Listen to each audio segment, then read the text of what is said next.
Open your legs. I won't stop until my child is in your womb. 70 years Korean Mafia boss say to the Black Virgin Lady. At 70, Kang Dae-hyun had learned a truth most men died before understanding. Death was not the enemy. Irrelevance was. Men feared the grave. Dae-hyun feared the day his name stopped tightening throats. The city looked fragile from above. From the private elevator that carried him to the penthouse floor of the Kong Medical Tower, souls spread beneath layers of glass and steel like a living organism. Bright, breathing, ignorant of how easily it could be strangled. Dae-hyun had built half of it. The rest had learned to survive him. The elevator doors opened without a sound. Silence here was engineered. Paid for. Enforced. Doctors did not sit while he stood. They never met his eyes longer than necessary. Years ago, one had dared to correct him.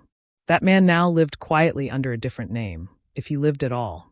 The head physician spoke carefully, as though each word were a potential landmine. Your vitals are stable. Strong. Your heart remarkably so.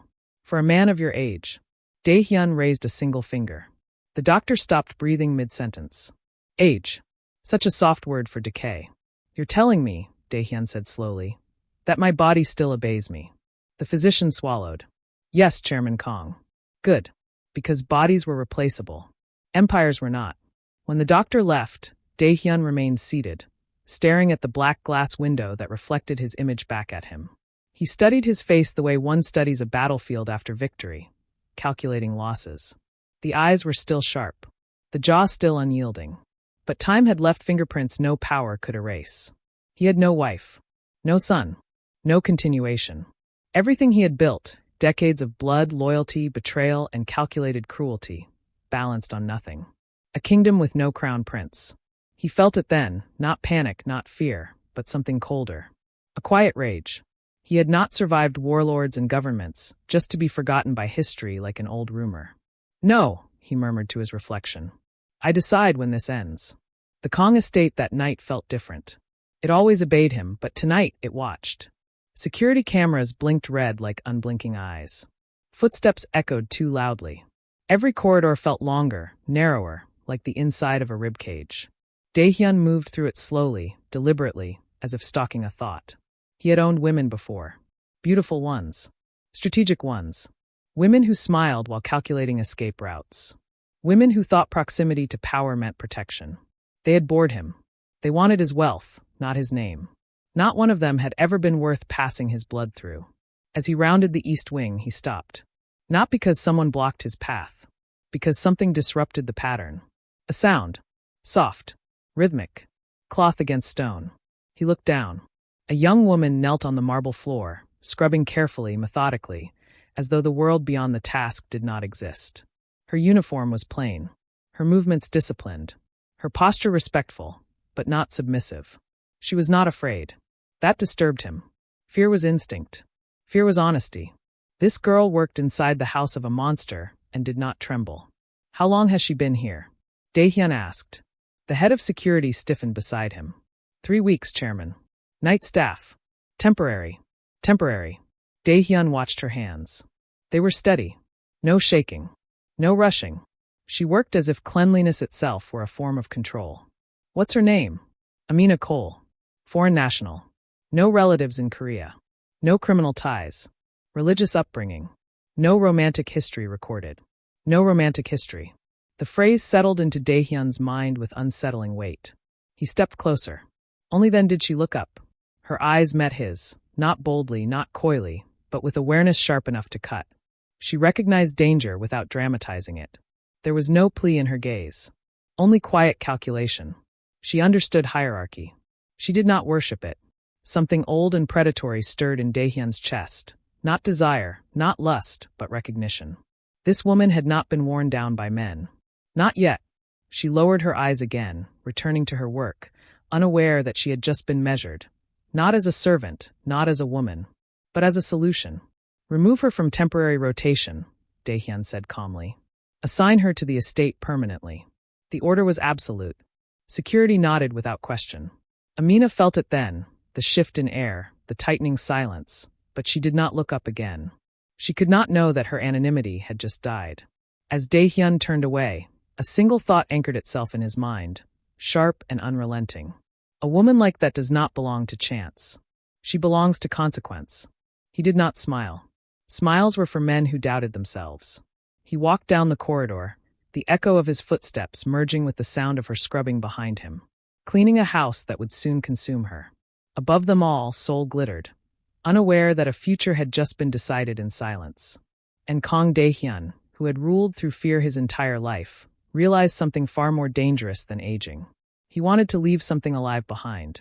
Not a memory, not a myth, a living continuation. And once he wanted something, the world had never learned how to refuse him. Amina Cole had learned early in life how to disappear. Not physically, no, her skin made that impossible in rooms that preferred sameness, but mentally, emotionally. She learned how to fold herself inward, how to shrink her presence until it became quiet enough to survive. In Seoul, invisibility was currency. She worked nights because nights asked fewer questions. Nights didn't stare as long. Nights didn't pretend kindness meant safety. The Kong estate job had come through an agency that didn't explain much. Only that the pay was high, the rules were strict, and silence was mandatory. She accepted without hesitation. Silence had always been her strongest skill. The first thing she noticed about the Kong estate wasn't the size. It was the absence of warmth. The house didn't feel lived in. It felt maintained. Like a body preserved after death, beautiful, intact, and hollow. Every sound echoed too clearly. Every surface reflected too perfectly. Cameras watched everything. Men with guns watched the cameras. And everyone watched their mouths. Amina learned the rules quickly. Don't ask questions. Don't wander. Don't look directly at the chairman if he appears. Especially that last one. She had heard the whispers, of course. Everyone had. Kang Dae-hyun was not just powerful, he was old power. The kind that didn't trend online or give interviews. The kind that survived because it never explained itself. Men disappeared around him. Empires bent. Truth became optional. Amina told herself she would never meet him. Men like that existed above her reality. Untouchable, distant, irrelevant. She was wrong. The night he noticed her, she felt it in her spine before she ever lifted her head. A pressure. A weight. Like the room had stopped breathing. She knew better than to look up immediately. Years of instinct warned her that attention, especially from men, was rarely neutral. So she finished the motion she was in, wiped the marble once more, and then raised her eyes slowly. That was when she saw him. He did not look like a monster. That was the first mistake. He looked composed. Impossibly still. Like time moved around him but never through him. His eyes were dark, unreadable. Not curious, not hungry, not cruel in obvious ways. But they were evaluating. She had been evaluated before, by professors, by immigration officers, by men who believed desire gave them authority. This was different. This was inventory. Amina dropped her gaze immediately, heart pounding, but not from fear alone. From certainty. Something irreversible had just happened. After that night, the estate changed. Not visibly, not loudly, but patterns shifted. Her schedule was adjusted without explanation. Her name appeared on lists she had never signed. Rooms she was never assigned to clean were suddenly her responsibility. And eyes followed her now. Not leering. Not curious. Accounting. She noticed security guards glance at her too long. Staff who once ignored her now avoided her entirely. Conversations stopped when she entered rooms. Isolation settled around her like fog. No one warned her. No one helped her. That frightened her more than open hostility ever could. The summons came on the 7th night. A man in a black suit approached her just after midnight. He did not introduce himself. "The chairman will see you," he said. Her stomach tightened. I haven't done anything wrong," she replied quickly, the words escaping before she could stop them. The man didn't react. He did not say you had. That was worse. She followed him through corridors she had never cleaned, past doors that required fingerprint access, into the heart of the estate where the air felt heavier, older. The study was massive, lined with books that looked untouched but expensive. One wall was glass, revealing the city beyond, Seoul glowing like a crown of light beneath the darkness. Kang Dae-hyun stood with his back to her. He did not turn when she entered. "Do you know why you're here?" he asked calmly. "No, sir." Her voice was steady. She surprised herself. Silence stretched. "Most people lie when they answer that question," he said. "You didn't." He turned then. Up close, his age was undeniable, but so was his dominance. He carried his years like weapons. His gaze settled on her, not unkindly, but without softness. "You are very controlled," he said. "Where did you learn that?" Amina hesitated. "From necessity. Necessity creates survivors," he replied. "Not leaders." She didn't respond. He circled her slowly, not touching, not invading her space, but close enough that she felt the gravity of him. She fought the urge to step back. "Do you understand where you work?" he asked. "Yes." "Tell me." She swallowed. "This house belongs to powerful people. Dangerous people." "Correct," he said. "And yet you do not behave like prey." The word sent a chill through her. "I behave like someone who wants to keep her job," she said quietly. A corner of his mouth twitched, not quite a smile. "Look at me," he ordered. She did. Her pulse thundered, but she did not flinch. That pleased him more than he would admit. When he dismissed her, it wasn't with a threat. It was with a decision. "You will no longer clean," he said. "You will be reassigned." "To what?" she asked before thinking. His eyes sharpened. "To proximity." The word lingered between them like a blade. "You may leave," he added. She walked out on unsteady legs, every instinct screaming danger. Because danger, she knew, announced itself. This felt like preparation. That night, Amina lay awake in her small room, staring at the ceiling, replaying every word, every look, every silence. She had not been chosen because she was beautiful, or obedient, or desperate. She had been chosen because she was unattached. And men like Kang Dae-hyun did not collect people. They claimed outcomes. Somewhere down the hall, doors locked softly into place. And for the first time since arriving in Seoul, Amina understood a truth she could not yet escape. She was no longer invisible. She was being positioned. Amina Cole did not sleep. She lay still on the narrow bed, hands folded over her stomach, listening to the Kong estate breathe around her. The house had a rhythm. Soft mechanical hums, distant footsteps, the occasional click of a lock engaging somewhere far beyond her door. It felt alive in the way predators did, quiet, patient, aware. By morning, she understood something with aching clarity. She had not been summoned to be punished. She had been summoned to be measured. The second summons came without ceremony. No knock. No warning. Her door unlocked itself. "Come," the same man in the black suit said, already turning away. This time, she did not protest. Fear, she had learned, wasted energy. What mattered was awareness. Control. She followed him through a different route than before. Deeper into the estate, past family wings that felt untouched by human warmth. Portraits lined the walls. Men stared out from gilded frames with the same sharp eyes, the same rigid posture. Generations of power. None of them smiled. They entered a smaller room this time, not the study. This room felt more personal, more dangerous. Low lighting. Dark wood. No windows. The air was faintly scented with something bitter and clean. Kang Dae-hyun sat at a table, hands folded, waiting. "You're early," he said. "I was told to come," Amina replied. "Most people stall," he said. "You didn't." She remained standing. He did not invite her to sit. Control, she realized, was not always about force. Sometimes it was about withholding comfort. "Do you know what kind of man I am?" he asked. She chose her words carefully. "You are a man people obey." He studied her for a long moment. "People fear me," he corrected. "Obedience comes later." Her pulse ticked louder in her ears, but she did not look away. "Why am I here?" she asked. He leaned back slightly, as though settling into a thought he had already rehearsed. "Because I am running out of time." The admission stunned her. Men like him did not confess weakness. "I have lived long," he continued calmly. "Longer than my enemies. Longer than my allies. Longer than most men deserve. And yet, when I am gone, everything I built will become vulnerable." He rose and began to pace slowly, his footsteps deliberate. "No sons," he said flatly. "No heir. No continuation." Amina's chest tightened. She understood before he finished speaking. And she hated herself for understanding so quickly. "I did not bring you here to threaten you," he said, stopping in front of her. "Nor to coerce you. Those methods are crude. Inefficient." She swallowed. "Then why?" "Because I believe in choice," he replied. "But choice must be informed." He gestured toward a folder on the table. Inside were documents. Photos. Details of her life laid bare with terrifying precision. Her scholarship, her family back home, her financial struggles, her immigration status balanced on thin paper promises. Her hands trembled despite her effort.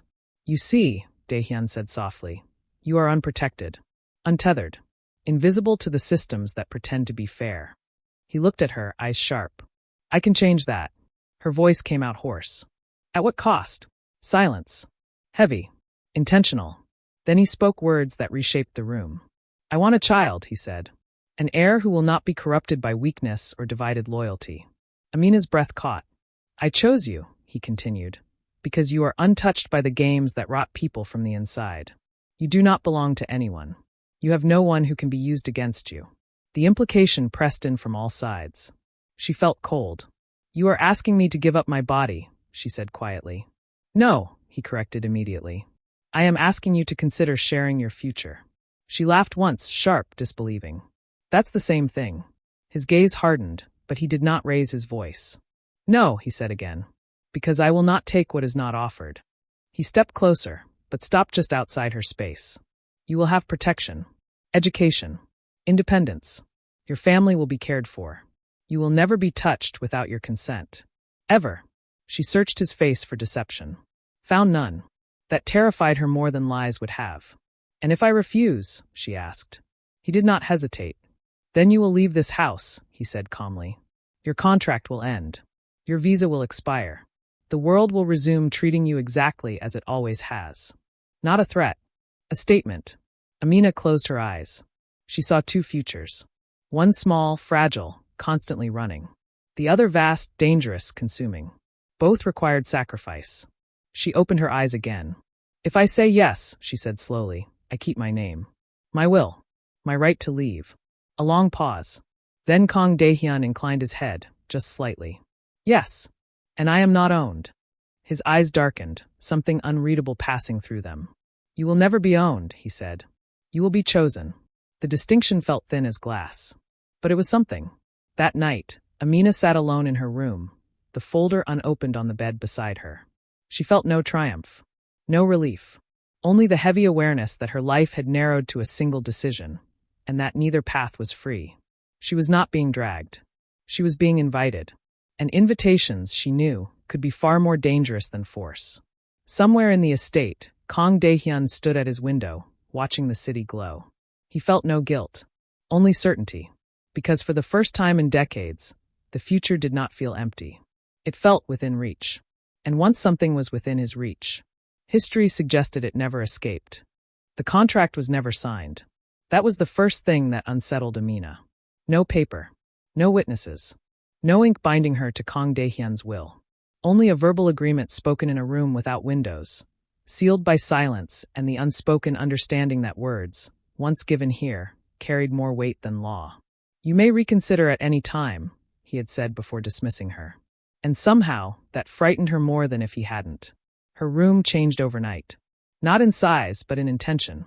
The narrow bed was replaced with something larger, softer. The single lamp became warm, adjustable lighting. New clothes appeared in the wardrobe, simple, elegant, unbranded. Nothing revealing.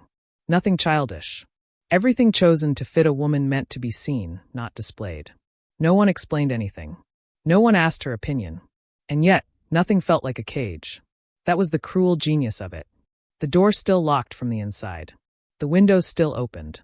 Her phone still worked. Freedom, carefully curated. The estate responded to her presence like a body recognizing a foreign object. Staff avoided her eyes. Security tracked her movements discreetly. Her name, once unspoken, now traveled quietly through corridors. The girl is under the chairman's protection. Protection. The word carried weight here.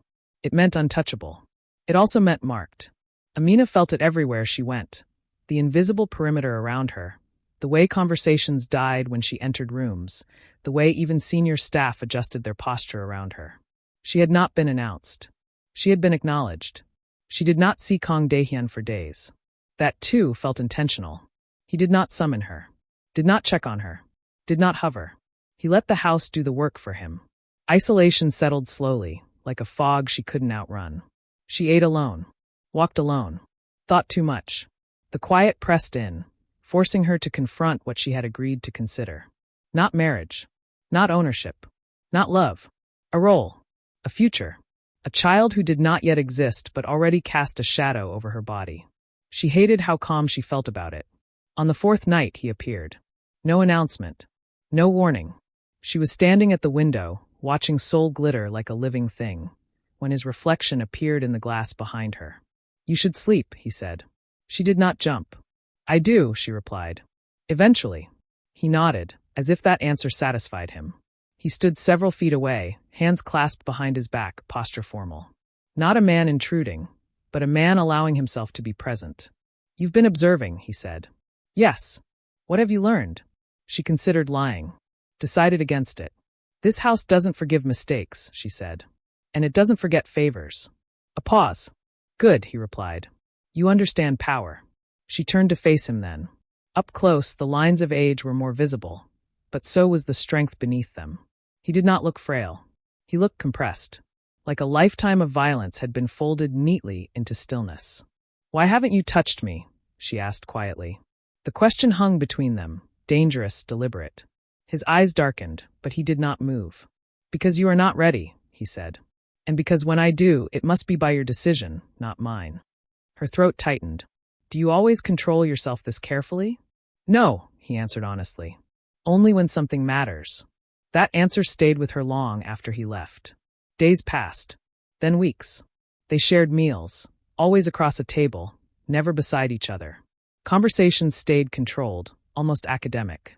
Politics, history, strategy. He never asked about her body, never hinted at timelines. And yet, everything circled the unspoken center. She noticed small things. How he watched her hands when she spoke. How his gaze lingered when she challenged him. How he seemed pleased when she disagreed respectfully. "You're not afraid of me," he observed one evening. "I am," she said. "I just don't let fear make my decisions." His mouth curved, not a smile, but something close. "That will either save you," he said, "or destroy you." "Which do you prefer?" she asked. He met her gaze steadily. "I prefer women who survive." At night, Amina dreamed of corridors that never ended, of doors that opened only when she stopped trying to escape. She woke with her heart racing, unsure whether she was trapped or transforming. She began to understand something frightening. The house was no longer closing in on her. It was adjusting, and so was he. One evening, as rain lashed against the windows, she found him in the study again. He was reading. Old books. Handwritten notes. The relics of a man who had lived too long to trust modern records. "You could leave," he said without looking up. The statement startled her. "Now?" she asked. "Any time," he replied. "Nothing binds you yet." She approached the table slowly. "And if I stay?" He closed the book. "Then the consequences become real." She thought of her past. Her struggles. The life she had been surviving instead of living.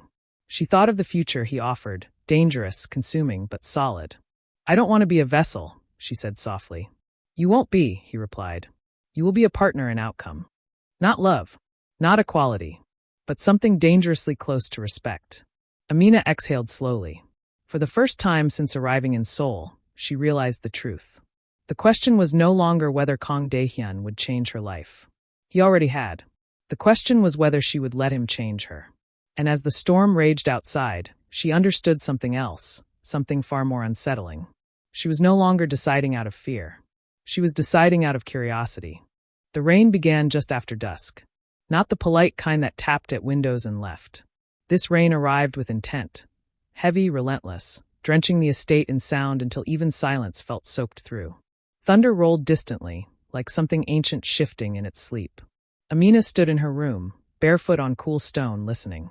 She had learned the house's rhythms by now. The way lights dimmed automatically at certain hours. The way guards rotated with military precision. The way doors closed not loudly, but finally. Tonight, everything felt slower, as if the estate itself were waiting. She had not been summoned. That was what made her choice real. No knock came. No order followed. No man in a black suit stood outside her door. For the first time since she had entered Kang Dae-hyun's world, nothing was being initiated for her. If this line was crossed, it would be because she walked over it. Amina dressed carefully, not to entice, not to hide. Soft fabric. Clean lines. Something that felt like herself, not a role. Her hands trembled only slightly as she braided her hair back, exposing her neck in a gesture that felt far more intimate than skin ever could. She paused at the door. Her reflection stared back at her from the darkened glass. Eyes steady, lips pressed together, fear present but not in control. "I am choosing," she whispered to herself. The door opened quietly. Kang Dae-hyun was alone in the study. The lights were low. A fire burned in the hearth, not for warmth but for atmosphere. He stood near the window, jacket removed, sleeves rolled back, just enough to reveal forearms marked by age and history. He turned when he sensed her presence. Not surprised. As if he had known she would come. You didn't have to, he said. I know, she replied. Silence stretched between them, dense, charged, alive. He did not approach her. Did not gesture her closer. He waited. That, she realized, was the final test. Amina took a step forward. Then another. She stopped an arm's length away. If I say stop, she said quietly, you stop. Yes. No questions. No persuasion. Yes. And nothing that happens tonight changes who I am. He studied her face for a long moment. Nothing that happens tonight diminishes you, he corrected. If it does, I have failed. The honesty in his voice unsettled her more than any demand would have. She nodded once. That was enough. When he touched her, it was not where she expected. Not her waist. Not her face. Her wrist. His fingers closed gently but firmly around it, grounding, anchoring. She felt the heat of him there, solid, unmistakable. A reminder of the imbalance between them, of the danger, of the control he was choosing not to exert. You're shaking, he observed softly. So are you, she replied. That surprised him. He released her wrist immediately. I won't pretend this is equal, he said. But I will make it deliberate. They moved together then, not rushed, not hesitant. Every step measured. Every breath accounted for. The world outside the study seemed to fade, swallowed by the intimacy of shared awareness. When the door closed behind them, it was not locked. That mattered. What happened between them was not violent. Nor was it tender in the way romance novels promised. It was intentional. Moments stretched. Glances held. Words spoken quietly, carefully, as if language itself needed to be handled with respect. Dae-hyun never took without asking. Never assumed. Never crossed a boundary without watching her face first. Amina discovered things about herself in those pauses. That she could say yes without losing herself. That control could be shared, not surrendered. That power did not always arrive with cruelty. And Dae-hyun, who had ruled through fear his entire life, discovered something far more dangerous. He cared what she thought of him. When the lights were finally dimmed, when the world narrowed to breath and proximity and the unspoken gravity of the moment, the details blurred, softened by darkness, by privacy, by the understanding that this was not something to be witnessed. Only remembered. Later, much later, Amina lay awake beside him, staring at the ceiling. She felt different, but not broken. Changed, but not erased. Beside her, Kang Dae-hyun rested on his back, eyes open, one hand folded over his chest like a man already contemplating memory. This doesn't make you mine, she said quietly. No, he replied. It makes us aligned. She turned her head to look at him. And if I regret it? He met her gaze. Then I will live with that, he said. Not you. The weight of those words settled slowly. For a man like him, that was a vow. Morning came quietly. No alarms. No servants. No announcements.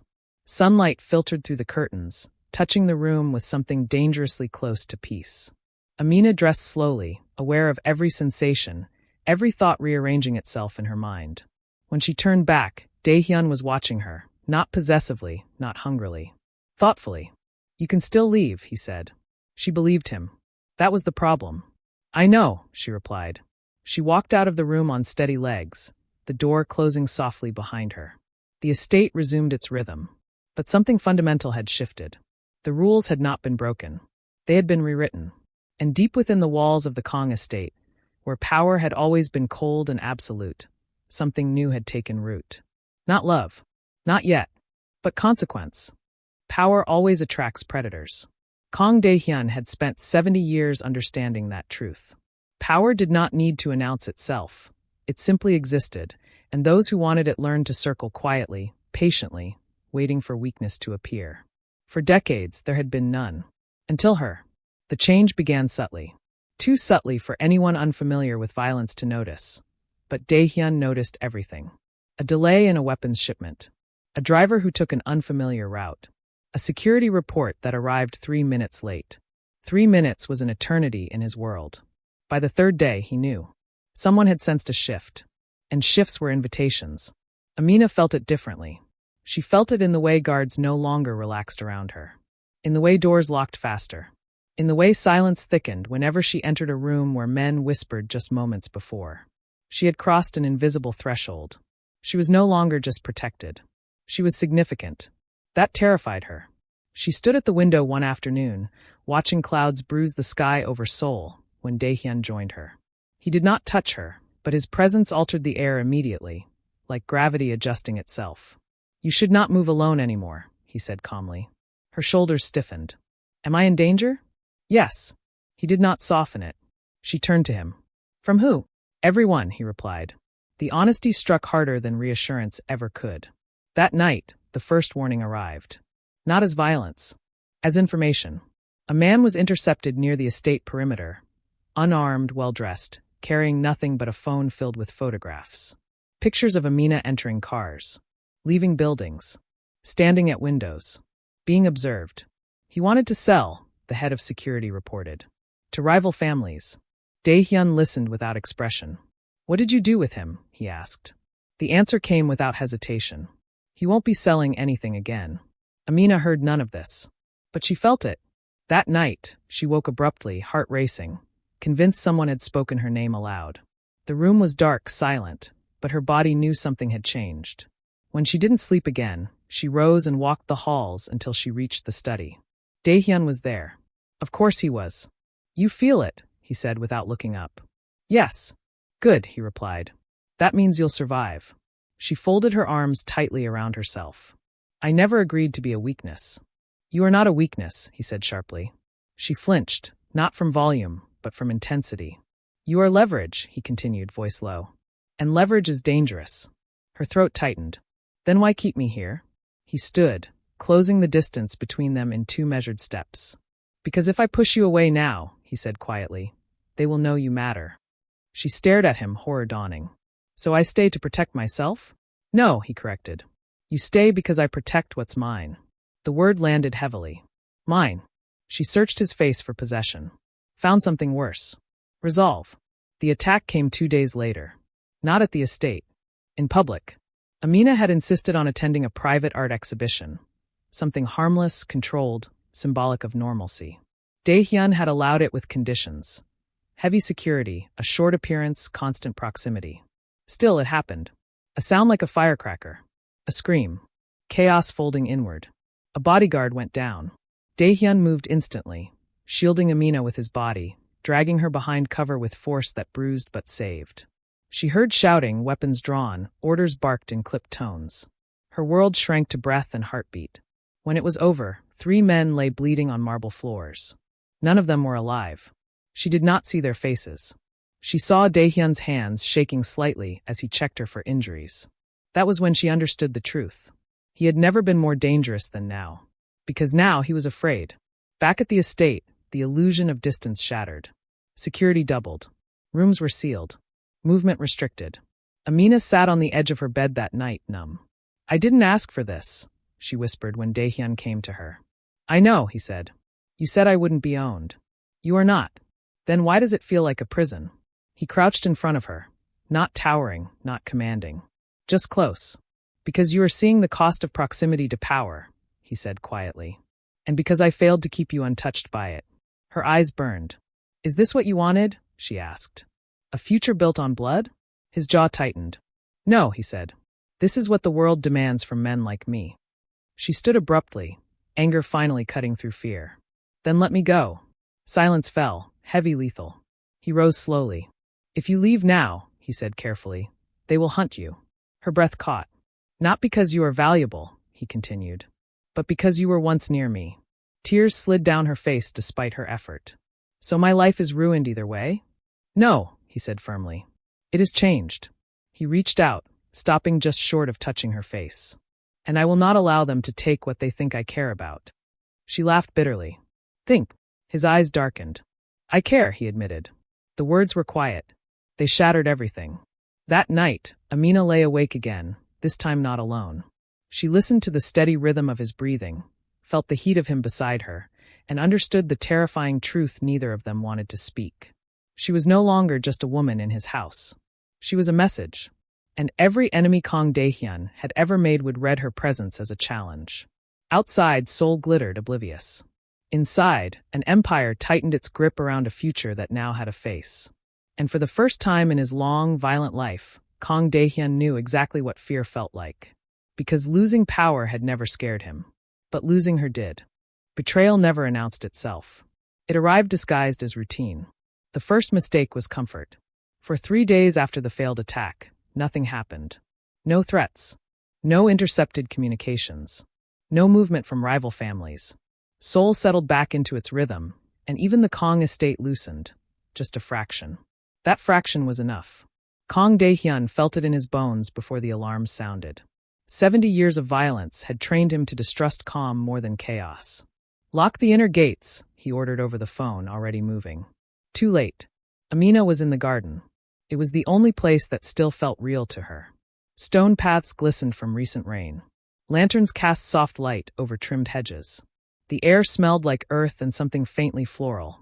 Life continuing, indifferent to danger. She had insisted on the walk. "I won't live like a ghost," she had told Daehyun earlier. He hadn't argued. That would haunt him forever. The shot wasn't loud.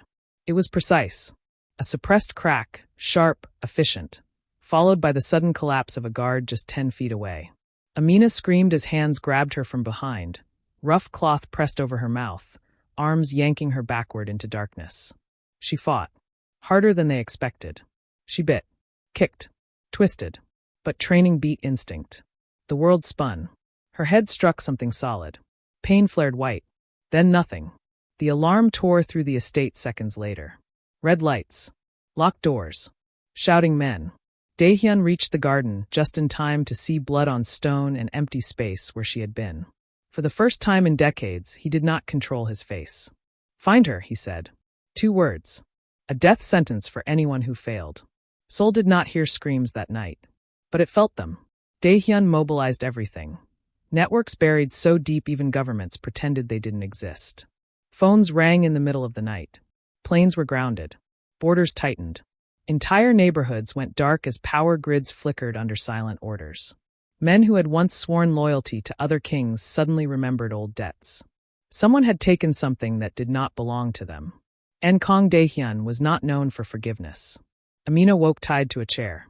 The room was small. Concrete. Damp. A single bulb buzzed overhead. Her wrists burned from restraints pulled too tight. Her head throbbed in time with her heartbeat. Panic surged. Then steadied. Breathe. She lifted her head slowly, testing her surroundings. No windows. One door. Footsteps beyond it. She wasn't dead. That meant she was leverage. The door opened. 3 men entered. None of them young. None of them careless. "You're quieter than we expected," one said in accented Korean. She said nothing. "That's fine," another added. "We only need you conscious." Fear coiled in her stomach, but underneath it, something colder formed. They were afraid. Not of her. Of him. When they left her alone again, Amina closed her eyes. She thought of the study. Of the fire. Of the way Daehyun had said her name. Not often, but deliberately. "If I push you away now, they will know you matter." She understood now. This was not punishment. This was war. Daehyun stood in a room filled with men who would burn cities for him. Maps covered the table. Photos. Names. Timelines. A younger man spoke carefully. "They're asking for territory. Port access. Cash." Daehyun said nothing. "They know she's," the man hesitated. "Important." Daehyun finally looked up. "She is not currency," he said quietly. The room froze. "I will not negotiate," he continued. "I will erase." Orders followed, clean, brutal, final. No one questioned them. By dawn, 3 rival families ceased to exist in any meaningful way. Amina heard the gunfire long before she saw anyone. Shouts echoed down corridors. Screams cut short. The light above her flickered wildly, plunging the room into stuttering darkness. Her heart pounded, but she did not scream. The door burst open. Smoke filled the air. A silhouette appeared, solid, immovable. Kang Daehyun. A dying voice spat from somewhere nearby. A gunshot answered. Then arms were around her, cutting restraints, steadying her shaking body. "It's me," he said lowly. "I've got you." She broke then. Not sobbing. Not hysterics. Just a sharp inhale that turned into a sound she didn't recognize. something torn loose from deep inside her chest. He held her without hesitation, shielding her as if bullets still flew. They did not speak until they were safe. Back at the estate, dawn crept through shattered quiet. Amina sat wrapped in a blanket, hands trembling as medics checked her for injuries. She waved them away once they finished. Daehyun stood nearby, blood on his sleeve that was not his. "You killed them," she said. "Yes. For me. For crossing a line," he replied. She looked at him then, really looked. At the man who had built an empire on violence and now stood before her unraveled by fear. "You could have let me go," she said softly. He met her gaze. "I would have burned the world first." The words were not romantic. They were a confession. Later, alone in the quiet of her room, Amina sat on the edge of the bed while he stood near the door, uncertainty in his posture for the first time since she'd known him. "I am no longer safe near you," she said. "I know. And yet," she continued, voice shaking, "I don't want to leave." He closed his eyes briefly. "That is not something I can forgive myself for," he said. She stood, stepping closer.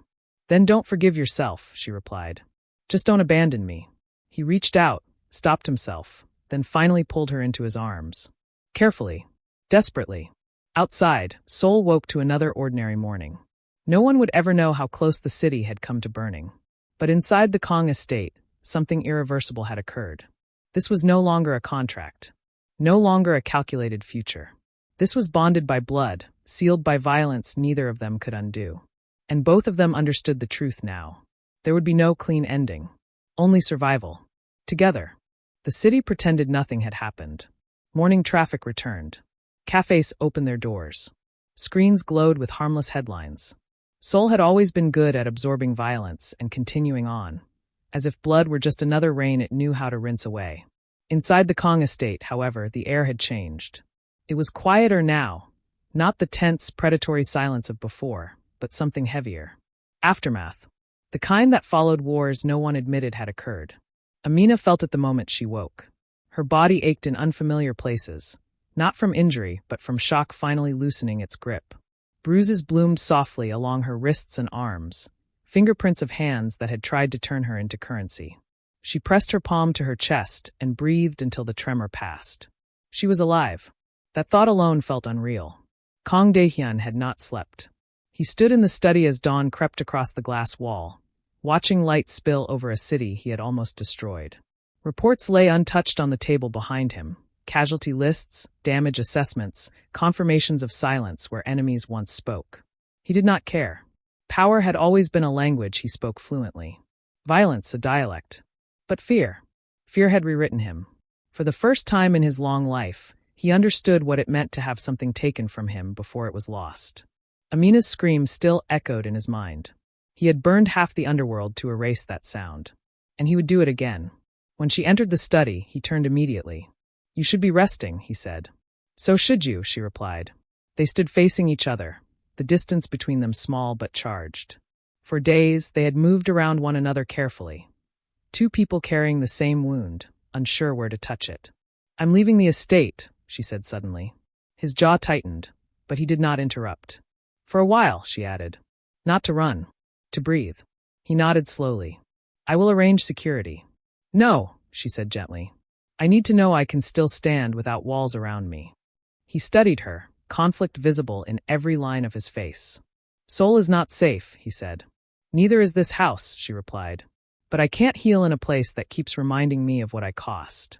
The words struck deep. "You cost me nothing," he said quietly. She stepped closer. "You cost yourself everything," she corrected. "And I won't pretend that doesn't matter." For a long moment, neither spoke. Then Kang Daehyun did something no one else in the room had ever seen him do. He bowed his head. "Then go," he said. "And come back only if you choose to." Amina left the estate that afternoon. No escort. No announcement. Just a car, a suitcase, and the city waiting like an unanswered question. She moved into a small apartment overlooking the river, plain, quiet hers. She walked alone. Ate street food. Let strangers brush past her without panic. Some nights she woke gasping, heart racing, but the world did not end. Each day, she felt herself return, piece by piece. And then, slowly, something else began to change. The nausea started first. Subtle. Easy to dismiss. Stress, she told herself. Trauma. Exhaustion. But instinct whispered louder. When the test confirmed it, she sat on the bathroom floor for a long time, staring at the result with shaking hands. Not fear. Not joy. Awe. Inside her was a future neither of them had planned for, not like this. Not after blood and fire and loss. She pressed her hand to her stomach and laughed once, breathless and disbelieving. You survived, she whispered. So did I. Telling him was harder. She returned to the estate at dusk, heart pounding harder with each step through the gates. Nothing looked the same anymore. Or maybe she was the one who had changed. He was waiting in the study, as if he had known. You're different, he said the moment he saw her. So are you. She didn't sit. Didn't soften the moment. I'm pregnant. The word hung between them. Kang Dae-hyun did not move. For a man who had ordered executions without blinking, who had dismantled empires with a phone call, this reduced him to stillness. He swallowed. Are you certain? Yes. Silence. Then quietly, almost reverently. My child. Our child, she corrected. Something in his eyes fractured. Not power. Not control. Time. I never wanted this to be your burden, he said. And I never wanted to be saved by violence, she replied. But here we are. He took a step toward her, stopped, then another, hesitant, as if afraid to breathe too hard. What do you want? He asked. She met his gaze steadily. I want choice, she said. I want the truth. I want my child to know who they come from, but not be devoured by it. He nodded slowly. Then the empire ends with me, he said. Her breath caught. I will dismantle it quietly, he continued. Turn it into something that does not require blood to survive.